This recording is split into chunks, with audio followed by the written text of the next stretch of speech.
No salão de festas luxuoso do hotel em Lisboa, onde a elite da cidade se reunia para celebrar o batizado do herdeiro de uma das famílias mais ricas de Portugal, um grito ecoou como um trovão. Miguel, o empregado doméstico que trabalhava na mansão dos Oliveira há anos, surgiu de repente no centro do evento, com o bebê recém-nascido amarrado em seus braços por uma faixa improvisada, declarando em voz alta que o pai verdadeiro da criança não era o bilionário anfitrião, mas sim ele próprio. O silêncio que se seguiu foi quebrado por um caos absoluto, convidados atonitos derrubando taças de champanhe, a esposa do bilionário desmaiando nos braços de uma amiga, e o próprio Ricardo Oliveira, o magnata dos vinhos do Douro, paralisado com os olhos flamejantes de raiva e incredulidade. Miguel sentia o coração bater como um tambor de guerra enquanto segurava o pequeno Tomás nos braços. Ele não planejava isso, ou melhor, planejava, mas não da forma como aconteceu. Há meses, ele vinha lutando contra o segredo que o consumia por dentro, uma verdade que ameaçava destruir não só sua vida, mas também a de todos ao seu redor. Ricardo, o homem que ele amava em silêncio há anos, era casado com Sofia, uma mulher de família nobre, e juntos eles formavam o casal perfeito aos olhos da sociedade lisboeta. Mas Miguel sabia a verdade: Tomás era fruto de uma noite de paixão proibida entre ele e Ricardo, uma traição que Ricardo jurara enterrar para sempre. Tudo começou 2 anos antes, quando Miguel foi contratado como mordomo na residência dos Oliveira, uma vila imponente nas colinas de Sintra.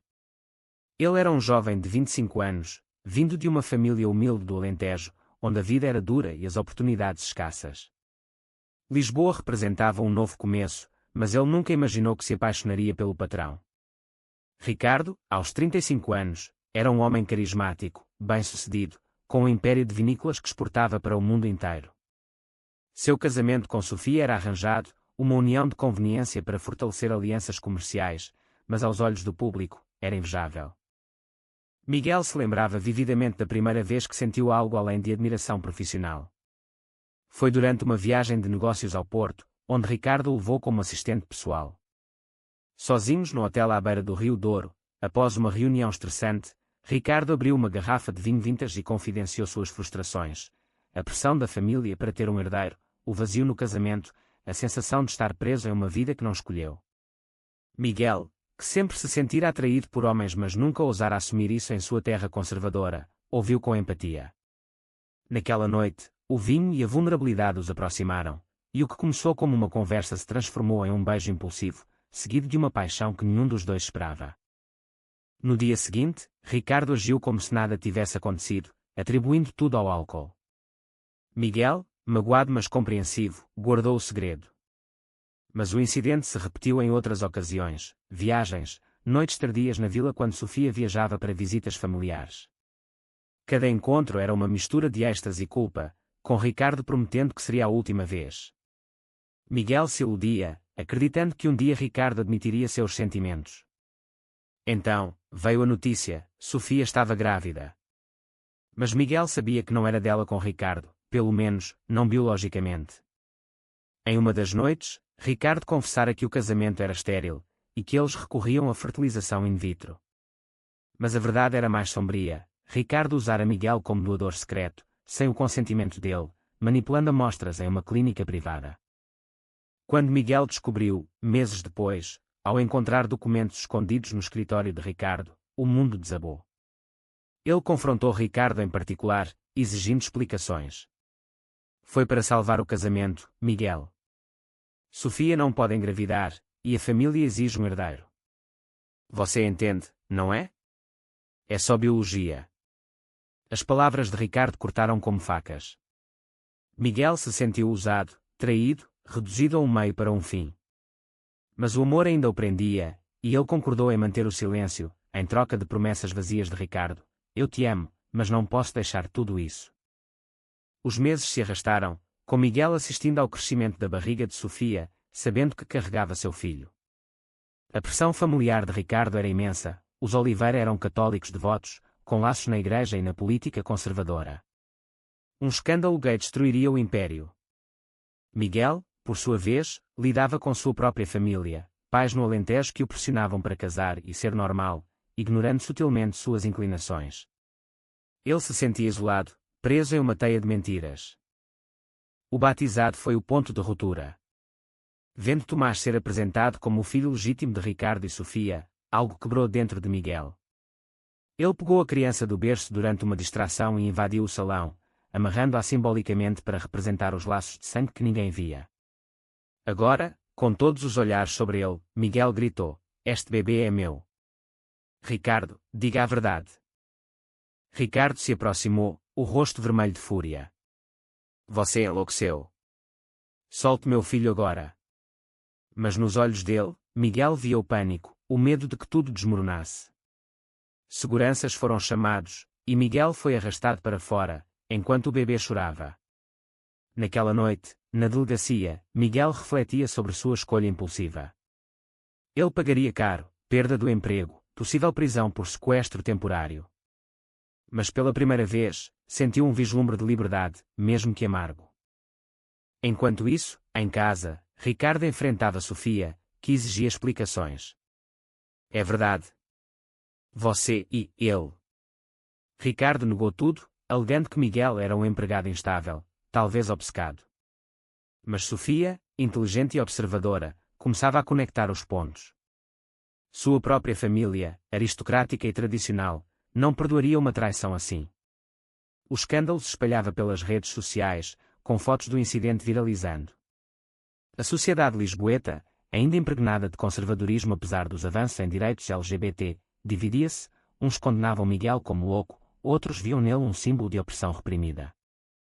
Miguel, liberto sob fiança paga por um amigo, se refugiou em um pequeno apartamento em Alfama. Ele recebia mensagens de ódio, mas também de apoio de comunidades gay online. Pela primeira vez, ele considerava assumir publicamente sua sexualidade, mas o preço era alto: sua família o renegaria. E Tomás? Ele lutaria pela custódia, sabendo que contra um bilionário, suas chances eram nulas. Ricardo, em sua vila, bebia sozinho, remoendo o passado. Ele amava Miguel, mas o medo o paralisava. Sua mãe, uma viúva devota, já o pressionava: "Resolva isso, Ricardo. A família não pode cair em desgraça." Ele precisava escolher: negar tudo e destruir Miguel, ou enfrentar a verdade e perder tudo. O conflito interno de Miguel era avassalador. Ele se culpava por não ter saído antes, por se apegar a um amor tóxico. Mas agora, com o mundo sabendo parte da verdade, não havia volta. Ele decidiu lutar, contratando um advogado pro bono de uma ONG LGBT. A batalha judicial se aproximava, prometendo mais dor e revelações. Os dias seguintes ao incidente foram um turbilhão para Miguel. Ele acordava todas as noites suando frio, revivendo o momento no salão, os flashes das câmaras, os murmúrios de choque, o choro de Tomás. Seu telefone não parava de tocar, jornalistas queriam entrevistas, amigos distantes mandavam mensagens de apoio misturadas com julgamentos. Em Lisboa, onde a comunidade gay era vibrante mas ainda enfrentava preconceitos em círculos conservadores, Miguel se tornara uma figura polarizadora. Alguns o viam como herói, lutando contra o armário forçado, outros, como vilão, destruindo uma família respeitável. Ele se encontrou com o advogado, um homem chamado João, de uma associação de direitos humanos em Bairro Alto. Sua história é complicada, Miguel. Sem provas concretas de paternidade, é sua palavra contra a de um bilionário. E o ato no batizado pode ser visto como sequestro. Miguel assentiu, sabendo os riscos. Ele entregou os documentos que roubara do escritório de Ricardo, relatórios da clínica de fertilização, comprovando a doação manipulada. João ergueu as sobrancelhas. Isso muda tudo. Mas prepare-se, a família Oliveira vai contra-atacar com tudo. Enquanto isso, Ricardo lutava para conter o dano. Sua empresa via ações caírem na Bolsa de Lisboa, com boicotes de grupos conservadores que o acusavam de hipocrisia. Sofia, em choque inicial, agora o confrontava diariamente. "Você me usou, Ricardo. Eu pensei que éramos parceiros." Ele admitiu parte da verdade, a fertilização, mas negou o relacionamento com Miguel. "Foi um erro, Sofia. Um doador anônimo." Mas ela não acreditava. Seus pais, influentes na política do PSD, ameaçavam divórcio e escândalo maior se ele não resolvesse. Ricardo visitou sua mãe em Cascais, uma mansão à beira-mar onde cresceu. Dona Isabel, uma mulher de 60 anos rígida e religiosa, o recebeu com um rosário na mão. "Como você pôde, filho?" A igreja, a família. Isso é pecado. Ricardo, criado sob dogmas católicos, sentia a culpa corroê-lo. Ele sempre soube de sua atração por homens, mas a suprimira para atender expectativas. Casar com Sofia, herdar o império, produzir um herdeiro, era o script perfeito. Miguel fora uma brecha, um vislumbre de autenticidade que agora ameaçava tudo. Em uma noite chuvosa, Ricardo dirigiu até Alfama, parando em frente ao prédio de Miguel. Ele queria confrontá-lo, mas hesitava. Dentro, Miguel preparava o jantar simples, pensando em Tomás. Ele nunca quis ser pai assim, mas agora o instinto paternal o impulsionava. Uma batida na porta o surpreendeu. Era Ricardo, encharcado. Porquê, Miguel? Porquê agora? A conversa foi tensa, cheia de acusações mútuas. Miguel, você me usou como objeto. Tomás é meu filho. Ricardo, eu te protegi, te dei uma vida melhor. Isso destrói tudo. Lágrimas misturadas com chuva, eles reviveram memórias, as noites no Douro, os sussurros na vila. Ricardo admitiu, eu te amo, mas não posso ser como você. A sociedade não permite. Miguel rebateu, a sociedade muda, Ricardo. Mas você prefere viver uma mentira. Ricardo saiu furioso, mas abalado. No caminho de volta, ele pensou em suas escolhas, trair Sofia, enganar a família, manipular Miguel. O preço era sua sanidade. Ele decidiu contra-atacar, contratou advogados para desacreditar Miguel, alegando instabilidade mental. Miguel, sabendo do contra-ataque, viajou ao Alentejo para confrontar sua família. Seus pais, agricultores simples, o receberam com abraços, mas o ar estava pesado. O que é isso que ouvimos na TV, filho? Você e um homem rico. Miguel respirou fundo e contou tudo, sua sexualidade, o relacionamento, o bebê. Sua mãe chorou, Deus nos perdoe. Isso não é natural. Seu pai, calado, disse, você nos envergonha. Vá embora. Miguel partiu de coração partido, sentindo o peso da rejeição familiar. De volta a Lisboa, o caso ganhou tração na mídia. Um programa de TV debateu, amor proibido ou chantagem. Miguel deu uma entrevista anônima, expondo as pressões sociais sobre gays em Portugal, apesar das leis progressistas. Ele se juntou a um grupo de apoio LGBT, onde conheceu outros com histórias semelhantes, rejeição, armário forçado. Ricardo, pressionado, marcou uma coletiva de imprensa. As alegações são falsas. Miguel é um ex-empregado descontã. Testes de DNA provarão. Mas internamente, ele duvidava. Sofia, descobrindo mais provas, pediu divórcio. Eu mereço verdade, Ricardo. O clímax se aproximava, o tribunal. Miguel preparava-se para testemunhar, sabendo que exporia tudo. Ele refletia, valerá a pena. O amor por Tomás o impulsionava, mas o custo era imenso. Sofia, em uma reviravolta, contatou Miguel secretamente. Eu sei a verdade agora. Vamos conversar. Eles se encontraram em um café encheado.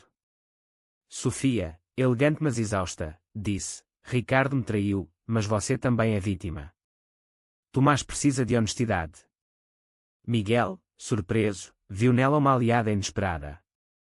Juntas, elas poderiam forçar Ricardo a enfrentar a realidade. A audiência no Tribunal de Lisboa era um circo midiático. Jornalistas lutavam às portas, câmaras piscando como estrelas falsas. Miguel, vestido simplesmente, sentava ao lado de João, seu advogado. Do outro lado, Ricardo, impecável em terno Armani, flanqueado por uma equipe de defensores caros. Sofia, com Tomás no colo, ocupava um banco neutro, seu rosto uma máscara de determinação. O juiz, uma mulher severa de meia-idade, bateu o martelo para iniciar. João apresentou as provas, documentos da clínica, e-mails entre Ricardo e o médico, comprovando a manipulação da doação. Meu cliente foi usado sem consentimento, meritíssimo. Ele é o pai biológico. Os advogados de Ricardo contra-argumentaram, consentimento implícito, dado o relacionamento empregatício. E o ato no batizado foi criminoso. Miguel testemunhou, voz trêmula, eu amava Ricardo, mas ele me traiu. Tomás é meu sangue. Ricardo, no banco das testemunhas, negou veementemente. Nunca houve relacionamento romântico. Miguel fantasiou tudo. Mas seu tremor nas mãos o traía. Sofia, chamada a depor, surpreendeu todos. Meu marido mentiu. Eu encontrei provas de seu caso com Miguel. Apoio o teste de DNA. O salão gaspou. Ricardo a fitou, traído. Sofia, por quê? Ela respondeu, pela verdade, Ricardo. Pelo nosso filho. O juiz ordenou o teste de DNA imediato. Enquanto esperavam resultados, a tensão escalava. Miguel e Ricardo se confrontaram nos corredores. Você destruiu minha vida, cuspiu Ricardo. Você destruiu a nossa, rebateu Miguel. Memórias inundaram, risos compartilhados, toques roubados. Mas agora, só dor. Os resultados confirmaram, Miguel era o pai. O juiz concedeu custódia compartilhada temporária, pendente de investigação. Ricardo saiu humilhado, sua imagem pública em frangalhos. Sua mãe o deserdou verbalmente, você nos envergonhou. Sofia iniciou o divórcio, levando Tomás temporariamente. Miguel, vitorioso mas exausto, voltou ao apartamento. Ele visitava Tomás supervisionado, sentindo o laço paternal crescer. Mas a sociedade não perdoava fácil, ele perdia empregos potenciais por causa do escândalo. Amigos gays o apoiavam, mas ele questionava, foi a escolha certa. Ricardo, isolado na vila, bebia excessivamente. Ele refletia sobre sua vida, sucesso material, mas vazio emocional. Pela primeira vez, considerou terapia, talvez assumir sua bissexualidade. Uma ligação anônima veio, um grupo conservador ameaçando boicote total se ele não se corrigisse. Sofia, em sua nova casa em Oeiras, criava Tomás com amor, mas lutava com a traição. Ela se aproximou de Miguel, formando uma aliança improvável. Nós dois fomos vítimas dele. Vamos se aparentar pelo bem da criança. O escândalo inspirou debates nacionais, sobre direitos LGBT, fertilização ética, pressões familiares. Em um talk show, especialistas discutiam, Portugal é progressista, mas o conservadorismo persiste em elites. Miguel, em uma marcha do orgulho em Lisboa, marchou pela primeira vez, bandeira arco-íris na mão. Ele sentiu empoderamento, mas saudade de Ricardo. Será que o amor sobreviveria? Ricardo, assistindo pela TV, chorou. Ele decidiu, visitaria Miguel. Chegando ao apartamento, pediu perdão. Eu errei tudo. Posso tentar consertar. Miguel hesitou, confiança quebrada, dor profunda. Mas o coração falava mais alto. Eles conversaram horas, desenterrando mágoas. Ricardo prometeu, vou assumir publicamente. Pelo nós, por Tomás. Mas era tarde. A mídia já o rotulava como vilão. A reconciliação tentativa entre Miguel e Ricardo foi testada imediatamente. Ricardo anunciou em uma entrevista, sou bissexual. Meu relacionamento com Miguel foi real, e Tomás é nosso filho. O backlash foi feroz, grupos católicos protestaram fora de sua empresa, ações despencaram mais. Sua família o cortou financeiramente, exceto Sofia, que mediava pela custódia. Miguel, agora morando com Ricardo em uma casa discreta em Belém, lidava com assédio. Paparazzi os seguiam, vizinhos murmuravam. Sua família no Alentejo o deserdou formalmente via carta, você escolheu o pecado. Miguel chorou, mas encontrou força em Tomás, agora com 6 meses, sorrindo em seus braços. O casal enfrentava terapia conjunta, desvendando camadas de trauma. Ricardo admitia, cresci com medo. Meu pai me batia por fraquezas. Miguel compartilhava, no campo, ser gay era tabu. Eu me escondia. Eles reconstruíam, mas rachaduras surgiam. Ricardo hesitava em demonstrações públicas de afeto, Miguel pressionava por mais compromisso. Uma traição inesperada veio, um ex-amante de Ricardo, de anos atrás, vendeu uma história à imprensa, alegando que Ricardo sempre soube de sua orientação mas escolhia o armário por ganância. Miguel confrontou, mais mentiras. Ricardo jurou, foi antes de você. Mas a dúvida plantada. Sofia, em divórcio amigável, namorava um novo homem, liberal. Ela apoiava o casal, mas advertia: protejam Tomás da mídia.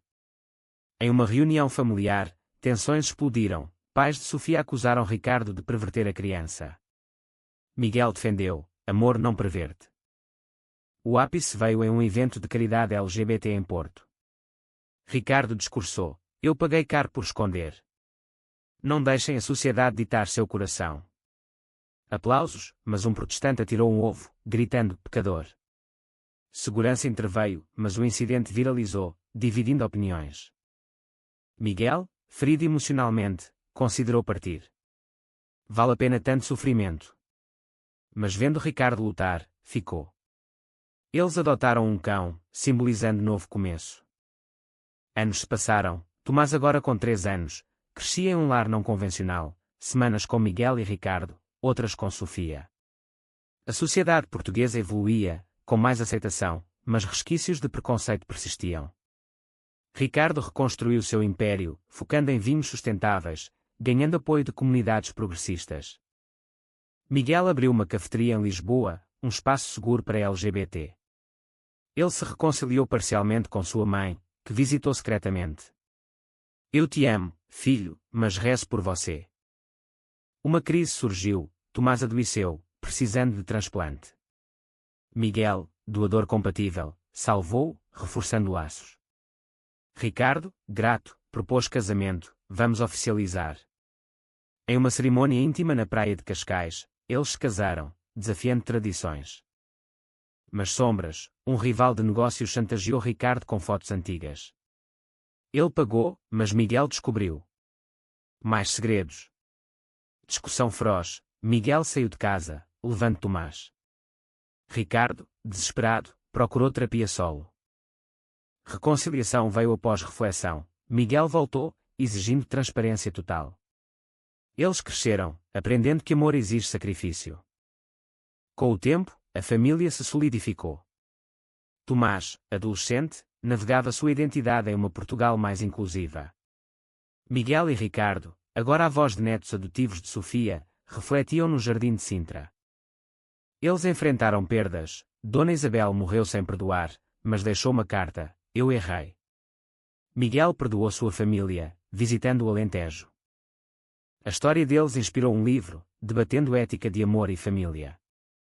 No fim, eles viviam em paz, mas questionavam: as escolhas valeram? E você, leitor, foi certo Miguel expor o segredo, mesmo custando tanta dor, ou o silêncio teria sido mais ético?